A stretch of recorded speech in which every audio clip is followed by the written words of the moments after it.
Pooja Plastic, bathroom accessories, essentials that make your bathroom beautiful, and many more. Pooja Plastic colorful range that makes every bathroom cheerful. Raigarh के टीपाखोल जलाशय में खेतों तक पानी पहुंचाने वाली नहर कब्जे का शिकार हो गई है। आलम यह है कि गांव तक पहुंचते पहुंचते नहर गायब हो गई है। नहर की जमीन पर कहीं शोरूम तो कहीं पूरी की पूरी कॉलोनी ही बन गई है। ये रिपोर्ट देखिए।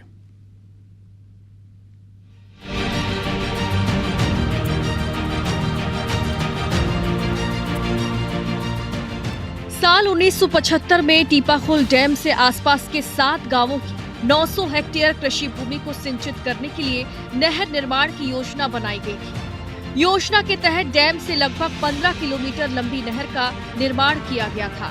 नहर के लिए करीब 11 हेक्टेयर कृषि भूमि भी अधिग्रहित की गई थी। प्रस्तावित नहर खैरपुर, पत्रापाली, सरायपाली, गोरखा, भगवानपुर, जगतपुर से होते हुए कलवी तक फैली हुई थी।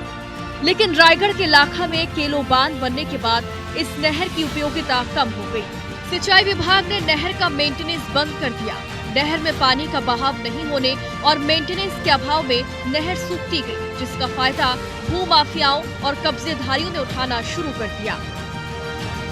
भूमाफिया इस कदर सक्रिय हो गए हैं कि अब नहरें भी उनसे नहीं बच रही हैं। ये जो नहर है, ये मैं कैमरा पर्सन कहूँगा कि यहाँ से वो दूसरी छोर को दिखाने का प्रयास करें।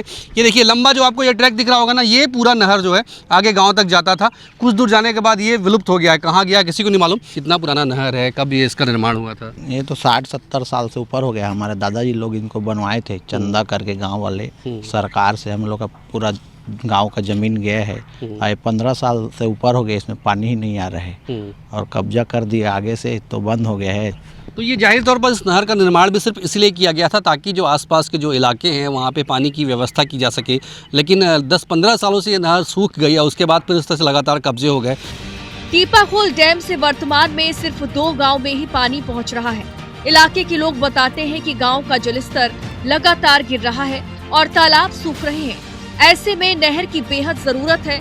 नहर पर जिन लोगों के भी कब्जे हैं, उन्हें शीघ्र हटाना चाहिए। मेरी मांग थी कि अगर उस ज़मीनों को आप बड़े धनाढ्य सेठों को या किसी को दे रहे हैं, इससे अच्छा है कि जिनकी ज़मीनें अधिग्रहण में गई हुई थी उनको पुनः वापस कर दिया जाए, ताकि वह किसान उसको अपने आय के रूप में अभी जैसा भी उपयोग कर सकें, ऐसा हो सके। बड़ी बात यह है कि अधिकारी भी अतिक्रमण की बात स्वीकार कर रहे हैं। अधिकारियों का कहना है कि उन्हें नहर की जमीन पर कब्जे की शिकायत मिली है। मामले की जांच कराई जाएगी। शिकायत मेरे संज्ञान में अभी 2 दिवस पूर्व ही आया हुआ है विषय मेरे संज्ञान में। इस पर तहसीलदार को एक निर्देश जारी करके टीम गठित करके इस विषय का सर्वे करने और वस्तुस्थिति क्या है, तथ्यात्मक जानकारी क्या है, उसे प्राप्त करने के लिए मेरे द्वारा निर्देशित किया गया है। टीपाखोल डैम से निकली गुम नहर को ढूंढने के लिए इससे पहले भी जाँच टीम बनाई गयी थी, लेकिन मामले को धीरे धीरे ठंडे बस्ते में डाल दिया गया था। अब देखना है कि इस बार कब्जेधारियों पर कार्रवाई होती है या नहीं, या फिर एक बार फिर से जांच के नाम पर खानापूर्ति की जाती है। अविनाश पाठक, रायगढ़, IBC 24।